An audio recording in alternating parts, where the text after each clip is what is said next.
నమస్తే. శ్రీమాత్రే నమః. శ్రీ గురుభ్యో నమః.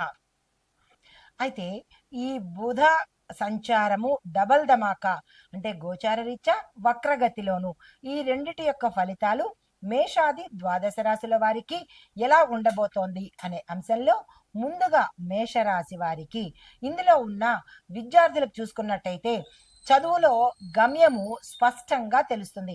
అంటే మీరు ఏ వైపు చదువుకోవాలి, ఏ కోర్సు చదవాలి, ఎలా వెళ్ళాలి, కెరియర్ని ఎలా ప్లాన్ చేసుకోవాలి అనే విషయాలన్నీ మీకు స్పష్టంగా తెలియపరుస్తాడు.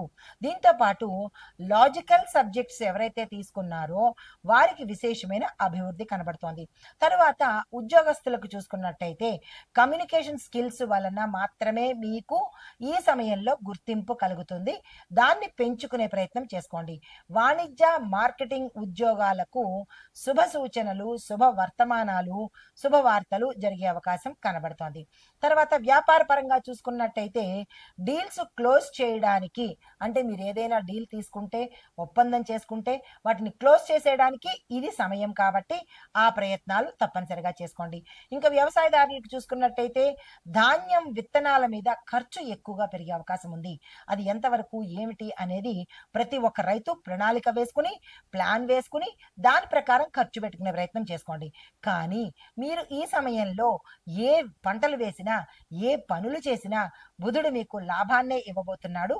తక్షణమే ఆ ప్రయత్నాలు చేసుకోండి.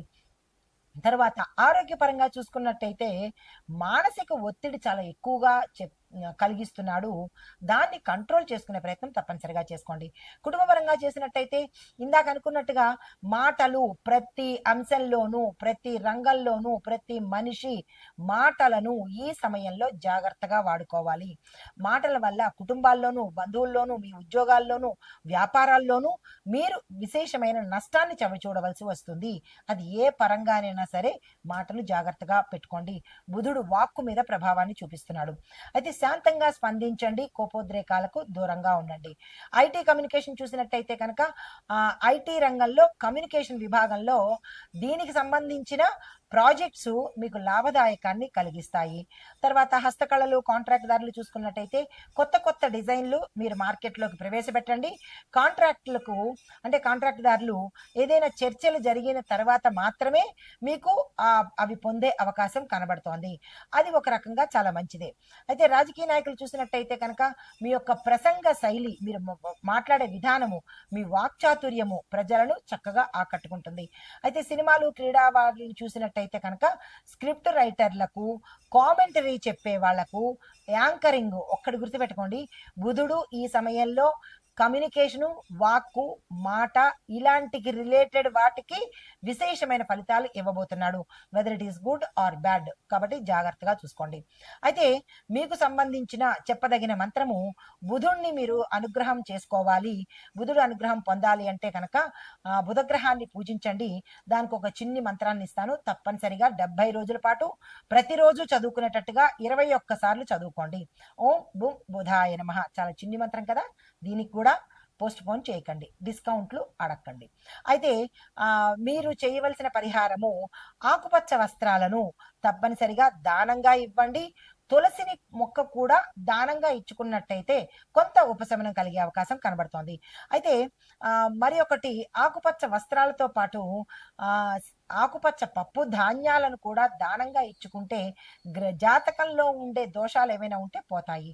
ఇది ఈ రాశిలో ఉండే వారికి చెప్పదగిన గోచార రీత్యా ఫలితాలు, పరిహారాలు, సూచనలు. నమస్తే. మనకి ఖగోళంలో అందరికీ తెలిసిందే గ్రహాలు సంచారం నిరంతరం చేస్తుంటాయి. అయితే కొన్ని గ్రహాలు ముందు నుంచి వెనక్కి వెళ్ళడము, లేదా ఉన్న స్థానం నుంచి వేరొక స్థానానికి అలా సంచారం చేస్తూ ఉండడంతో కొన్ని గ్రహాలు ఒకదానికొకటి క్లాష్, అంటే ఒకదాంట్లోనే 2 3 ఉండిపోవడము, ఇలా రాసుల్లో వాటి యొక్క స్థానాలు మారుతూ ఉండడము, ఇట్లాంటివన్నీ వింతలు మన ఖగోళంలో ఎప్పటికప్పుడు జరుగుతూ ఉంటాయి. అయితే ఆ వింతలు, ఆ గ్రహ చలనాలు ద్వాదశ రాశుల వారికే కాకుండా, అంటే మనుషులకే కాకుండా, దేశ కాల మాన పరిస్థితులు, వాతావరణము, న్యాయ వ్యవస్థ, రక్షణ వ్యవస్థ, వ్యవసాయము, ఇలా ప్రతి ఒక్క అంశంలోనూ వాటి యొక్క ప్రభావాన్ని చూపిస్తూ ఉంటాయి. అయితే ఇప్పుడు మనకి మే నెలలో బుధుడు డబల్ సంచారము, అంటే డబల్ బొనాంజా లాంటిది అనమాట. అంటే గోచార రీత్యా ప్లస్ వక్రగతిలోను తనదైన సంచారాన్ని చేస్తూ ఉన్నాడు.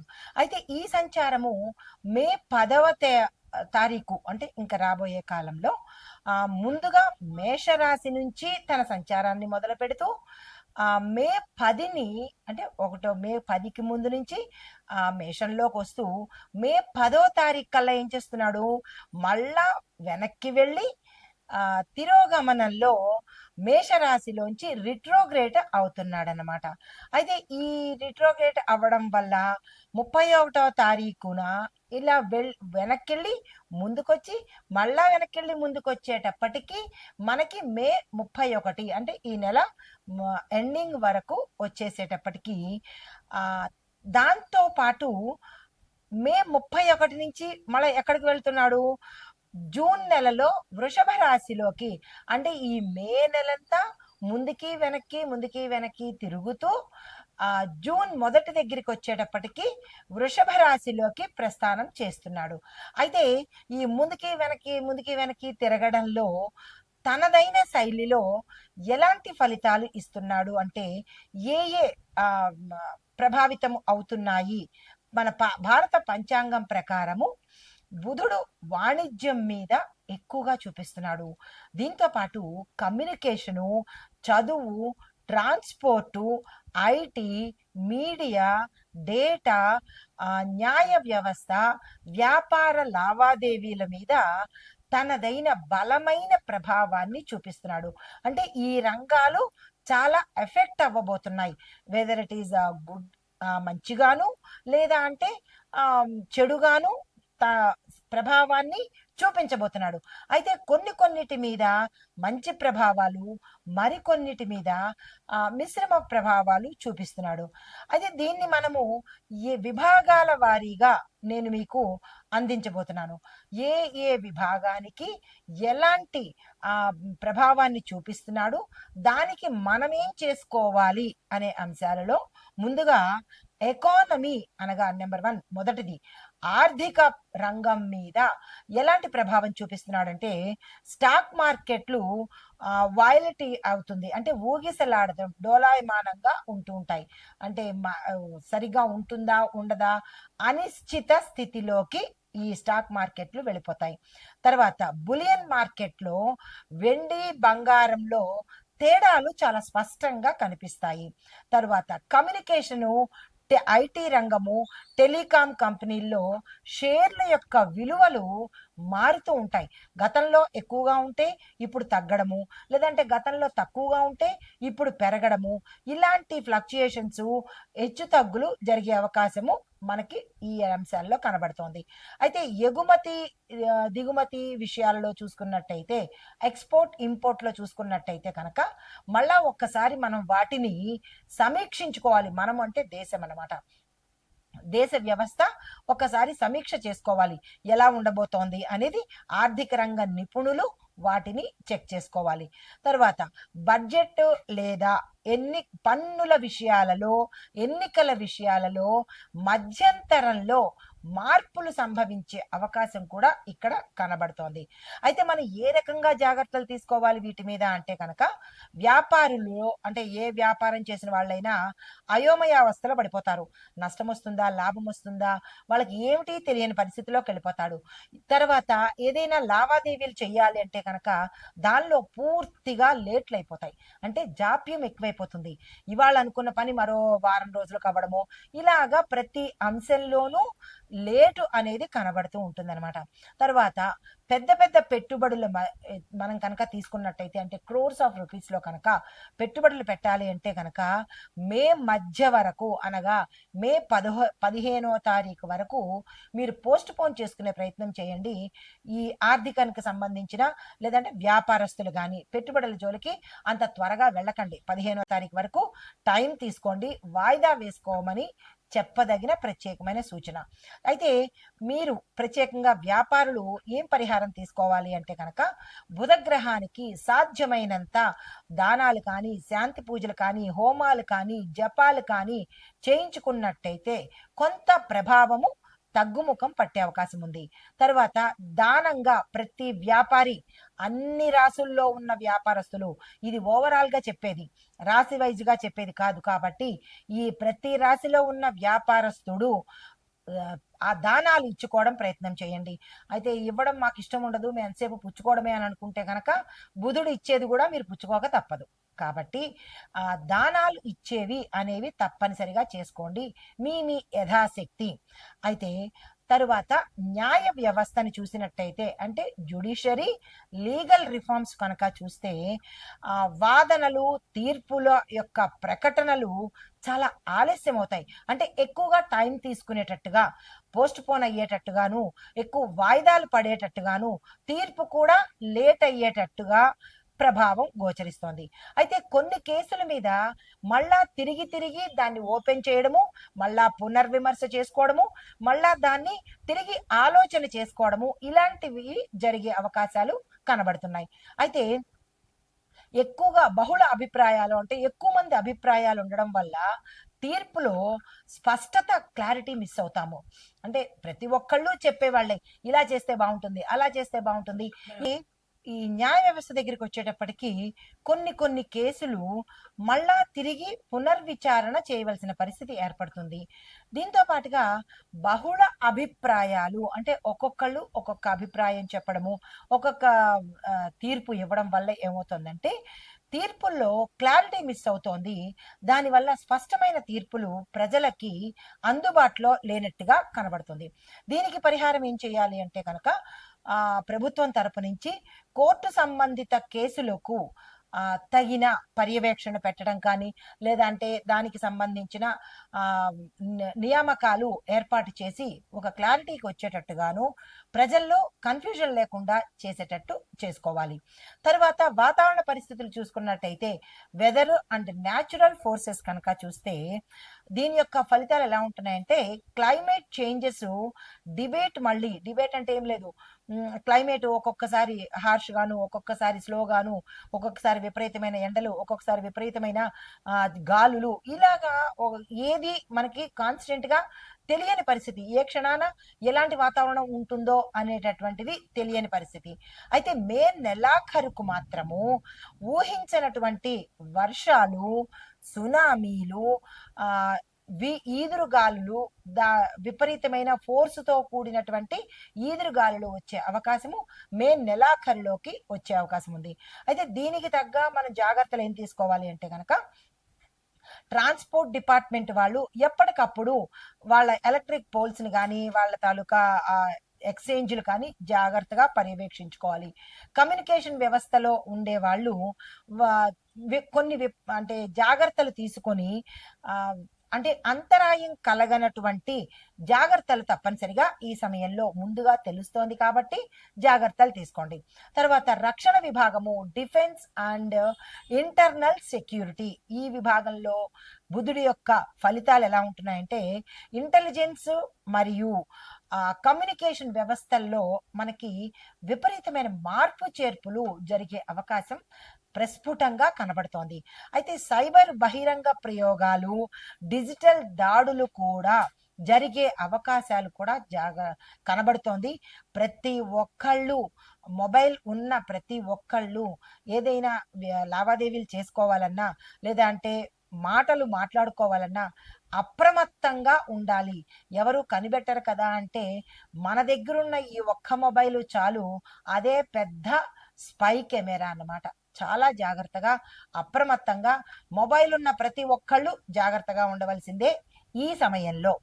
తర్వాత సరిహద్దుల మీద సమాచారము సమన్వయం పెరిగే అవకాశం ఉంది. అంటే ఎప్పటికప్పుడు ప్రజలకు బోర్డర్స్ లో ఏం జరుగుతోంది, ఎలా ఉంటుంది అనేది మనకి తెలిసే విధంగా ఉండబోతోంది. తర్వాత రాజకీయ వ్యవస్థ పొలిటికల్గా చూసుకున్నట్టయితే కనుక దీని ఫలితాలు మీడియా, సోషల్ మీడియా యొక్క హవా ఎక్కువగా పెరిగే అవకాశం కనబడుతోంది. రాజకీయ నేతల మధ్య మాటల యుద్ధాలు, పోరులు, తర్వాత అంతర్లీనంగా యుద్ధాలు జరగడము, కొట్లాటలు, తగాదాలు, ఇలా వాళ్ళ మధ్య వాళ్ళకి సయోధ్యత లేని దిశగా అలాంటివి ఇక్కడ ఈ సమయంలో గోచరిస్తోంది. అయితే మరి ఒకటి, ఎన్నికల ప్రచారాల్లో అపోహలు, వాగ్దానాల్లో అస్పష్టత. ఎప్పుడు ప్రచారం చేసేటప్పుడు ఒక క్లారిటీ ఉండదు, ఇది అని అది అని ఏవేవో చెప్పేయడం. దాని తర్వాత వాగ్దానాలు ఇచ్చేటప్పుడు కూడా అస్పష్టతగా ఉంటుంది. ఒక క్లారిటీ కానీ, పక్కా నమ్మకంగా కానీ, ఏది ఒక నిర్ణయం అనేది లేకుండా అస్తవ్యస్త ధోరణి కనబడుతోంది. మాటల తప్పులు ప్రచార మాధ్యమాల్లో చర్చలుగా జరిగే అవకాశం కనబడుతోంది. ఈ రాజకీయంలో ఉండే ప్రతి ఒక్కళ్ళు మాటను చాలా జాగ్రత్తగా చూసుకునే ప్రయత్నం చేసుకోండి. సామాజిక వ్యవస్థ చూసినట్టయితే, అంటే సొసైటీ అండ్ కల్చర్ చూసినట్టయితే, విద్యార్థులు, ఉపాధ్యాయుల మధ్య తగాదాలు, కొట్లాటలు జరుగుతోంది. ఆల్రెడీ ఆ ప్రభావం మనం సోషల్ మీడియాలో చూసేశాము. చెప్పులతో కొట్టడాలు, రాళ్లతో కొట్టడాలు, ఇవన్నీ జరుగుతున్నాయి. ఇంకా ఎక్కువగా ఉధృతంగా జరిగే అవకాశము కనబడుతోంది. సోషల్ మీడియాలో సెన్సార్ నియంత్రణ చర్యలు తప్పనిసరిగా పాటించాలి. ఆ చర్యలు, నియంత్రణలు లేకపోవడం వల్ల విచ్చలవిడితనం పెరిగిపోయి అకృత్యాలు, అఘాయిత్యాలు, అంటే ఈ సోషల్ మీడియాల వల్ల కొంతమంది లేని నేరాలు చెయ్యాలి అని తెలుసుకోవడం ద్వారాను, కొంతమంది తెలియనివి నేర్చుకోవడం ద్వారాను, ఇలా జరుగుతోంది కదా, మనం చేసినా తప్పులేదు అని, ఇలాంటివన్నీ అకృత్యాలు జరిగే అవకాశము ఈ సమయంలో చాలా ఎక్కువగా కనబడుతోంది. ఈ మీడియా తరపు వాళ్ళు దీని మీద నియంత్రణ చేసినట్టయితే కొంత సాంఘిక, అసాంఘిక పనులు, అంటే సంఘంలో జరిగే అసాంఘిక పనులకు నియంత్రణ అనేది, ఒక కట్టుబాటు అనేది ఏర్పడుతుంది. అయితే మత సంఘర్షణలకు, మాటల గందరగోళాలకు కారణమయ్యే అవకాశం కూడా ఈ సమయంలో చాలా ఎక్కువగా కనబడుతోంది. ప్రతి ఒక్క మనిషి ఏం చెప్పేదంటే, ప్రతి ఒక్క మనిషి చాలా జాగ్రత్తగా, అప్రమత్తంగా ఉండండి. మీకు మీరు ఉండండి, మాటలతో ఉండండి, మీ యొక్క మొబైల్తో కూడా జాగ్రత్తగా ఉండండి. దీనికి చెప్పదగిన పరిహారం ఏమీ లేదు. ఎవరికి వాళ్ళే ప్రత్యేకంగా జాగ్రత్తలు పాటించడమే ఇందుకు పరిహారము. అయితే ఈ మీడియాకు సంబంధించి, ఈ సోషల్ మాధ్యమాలకు సంబంధించి ఎవరైతే అధినేతలు ఉంటారో వాళ్ళు కొంచెం కట్టడి చేస్తే ఇంత అకృత్యాలకు తావు లేకుండా ఉంటుంది. అయితే కమ్యూనికేషన్, ఐటీ, మీడియా రంగాలు చూసుకున్నట్టయితే కనుక టెలికాం మరియు మీడియా రంగాల్లో పెద్ద పెద్ద మార్పులు చోటు చేసుకునే అవకాశం కనబడుతోంది. అంటే మనం ఊహించని చేంజెస్ రాబోతున్నాయి. కొత్త డేటా ప్రైవసీ చట్టాలు మనకి చర్చకు వస్తాయన్నమాట. గవర్నమెంట్ ఏదో పాలసీ పెడుతుంది, అది ప్రతి ఒక్కళ్ళు చర్చించుకుంటారు, అది కాదని, అవునని, ఇంకా ఇలాగా చర్చలు అనేది మొదలవుతూ ఉంటాయి. తర్వాత పెద్ద పెద్ద సంస్థల యొక్క డిజిటల్ ప్లాట్ఫామ్స్ అప్డేట్ అయిపోయి స్కాములకు గురి అయిపోవడము, ఆ సీక్రెట్ ఓపెన్ అయిపోవడం జరుగుతుంది. కాబట్టి మీరు ఏదైతే డేటాని పెద్ద పెద్ద సంస్థలు వాయిస్లో కానీ లేదా డేటాల్లో కానీ సేవ్ చేసుకున్నట్టయితే అవి కొంతవరకు ఉండొచ్చు. అవి కూడా తస్కరించబడే అవకాశాలు, ఈ స్కామర్లు కూడా ఎక్కువయ్యే అవకాశాలు కనబడుతోంది. ఇలాంటి వాటి కాకుండా ఇంకో కొత్తగా ప్రత్యామ్నాయంతో దాచుకునే ప్రయత్నాలు వెతుక్కోవాల్సింది. అయితే మొత్తంగా చూసినట్టయితే ఈ ఈ ఆయా రంగాలలో బుధుడు యొక్క పరిణామాలు చాలా తీవ్రంగా కనబడుతున్నాయి. అయితే ఇప్పుడు మనం ఇందాకటి వరకు పంచాంగం ప్రకారం చూసుకున్నాము. అయితే ఇప్పుడు ఖగోళ శాస్త్ర పరంగా చూసినట్టయితే బుధుడు సూర్యుడికి అత్యంత సమీపంలో ఉండే గ్రహము. అందువల్ల చాలా ఫాస్ట్గా మూవ్ అవుతూ ఉంటాడు. ఈ సమయంలో భూమి నుండి చూసినప్పుడు బుధుడు ముందుకు పోకుండా వెనక్కి మళ్ళేలాగా కనిపిస్తూ ఉంటాడు. దీన్నే మనం ఏమంటాము, వక్రగతి అని పిలుస్తూ ఉంటాము. అయితే దీని పరంగా మనకి ఎలా ఉండబోతోంది అంటే కనుక ఏప్రిల్ 19 నుంచి బుధుడు మేషరాశిలో ప్రవేశించేశాడు. అయితే ఈ ప్రవేశం వల్ల మళ్ళా తిరిగి వక్రమయ్యాడు. ఇందాక మనం అనుకున్నట్టుగా మీకు కన్ఫ్యూజన్ రావచ్చు, అందుకే ఇంత క్లారిటీగా తిరిగి చెప్తున్నాను. కన్ఫ్యూజన్ ఇందులో లేదు. మే 19 నుంచి ముందుకొచ్చాడు. మళ్ళా ఏప్రిల్ 19ని ముందుకొచ్చాడు, మళ్ళా మే 19కి వెనక్కి వెళ్ళి 10వ తారీఖుకి ముందుకు రావడము, ఇలాంటివి జరుగుతున్నాయి. దీనిలో ఏమవుతోందంటే బుధుడు మీన రాశిలో అంటే క్షేత్ర సరిహద్దుల్లోకి వస్తాడు, అంటే సెంటర్ పాయింట్ గా వస్తాడు. ఈ వచ్చినప్పుడు బలహీనమైన స్థితిలో అంటే బలహీనంగా ఉంటాడు కాబట్టి ఇలాంటి విపరీతాలు చోటు చేసుకుంటున్నాయి. మళ్ళా మే 20 నుంచి తిరిగి యథాస్థితిలోకి వెళ్ళిపోతాడు, అంటే డైరెక్ట్ గా తన ప్రయాణాన్ని సాగించుకుంటూ ఉంటాడు. అయితే ఈ ప్రయాణంలో జ్యోతిష పరంగా చూసినట్టయితే మేషరాశిలో బుధుడు మంగళుడితో ఉండడం వల్ల ఆధిపత్యాన్ని ప్రదర్శిస్తూ ఉంటాడు. ఎప్పుడైతే బుధుడు ఆధిపత్యాన్ని ప్రదర్శించాడో అది శత్రుస్థానం కాబట్టి మంచి చెయ్యకుండా చెడుని ఎక్కువగా చేసేటట్టుగా చేస్తాడు. తర్వాత ఈ చెడు మనకి ఎక్కడ కనబడుతుంది అంటే కనుక మన బుద్ధిలోను, వాక్కులోను, లావాదేవీల్లోనూ, సమాచార వ్యవహారాల్లోనూ గందరగోళ స్థితి ఏర్పడుతుంది. అయితే తప్పుడు సమాచారము ఎక్కువగా ప్రజల్లోకి వెళ్ళిపోతూ ఉంటుంది. దీని ఆధారంగా మనం తీసుకునే నిర్ణయాలు ప్రమాదకరమైనవి అవుతాయి. కాబట్టి ఈ సమయంలో నేను ఇంత విపులీకరంగా చెప్తున్నాను కాబట్టి 1-2 సార్లు విని జాగ్రత్తలు తీసుకునే ప్రయత్నం తప్పనిసరిగా చేసుకోండి. అయితే ఈ గందరగోళపు ప్రకటనలు మీడియా వాళ్ళు చేయడం కానీ ఏదైనా ఇంకొక ఇతరత్రా కానీ ఈ ప్రకటనలు వచ్చినప్పుడు త్వరపడి నిర్ణయాలు తీసుకోకండి. తరువాత మాటలు తొందరగా బయటకి వెళ్ళే ప్రయత్నం చేసుకోకండి. మీ యొక్క ఎక్కువగా జాగ్రత్తలు తీసుకునే ప్రయత్నం చేసుకోండి. అయితే విశేషమైన జ్యోతిష్య ఫలితాలు ఇప్పుడు చెప్తాను. దీనిలో బుధుడు ఒకే రాశిలో 21 నుంచి 25 రోజులు ఉంటాడు కాబట్టి ఈ రాశిలో ఉన్నప్పుడు సుమారు 65 నుంచి 70 రోజులు ఇక్కడే ఉండే అవకాశాలు కనబడుతున్నాయి. అంటే దాదాపుగా 70 రోజులు మేషరాశిలోనే బుధుడు ఉంటున్నాడు. ఈ బుధ ప్రభావము ఎలా ఉంటోంది అనేది ఇప్పుడు మనము మేషాది ద్వాదశ రాశుల వారికి ఎలా ఉండబోతోంది. ఇప్పటి వరకు మనము దేశకాలమాన పరిస్థితులు, ఏ సమయంలో బుధుడు ఉంటాడు, ఏ సమయంలో వెనక్కి వెళతాడు అనేది జ్యోతిష్య పరంగాను, పంచాంగ పరంగాను, ఖగోళ పరంగాను మీకు సవివరంగా అందజేశాను. నమస్తే. ఎంత వచ్చిందన్నా? ఓకే. ఇంకా మిగతావన్నీ చాలా తక్కువ ఉంటాయి.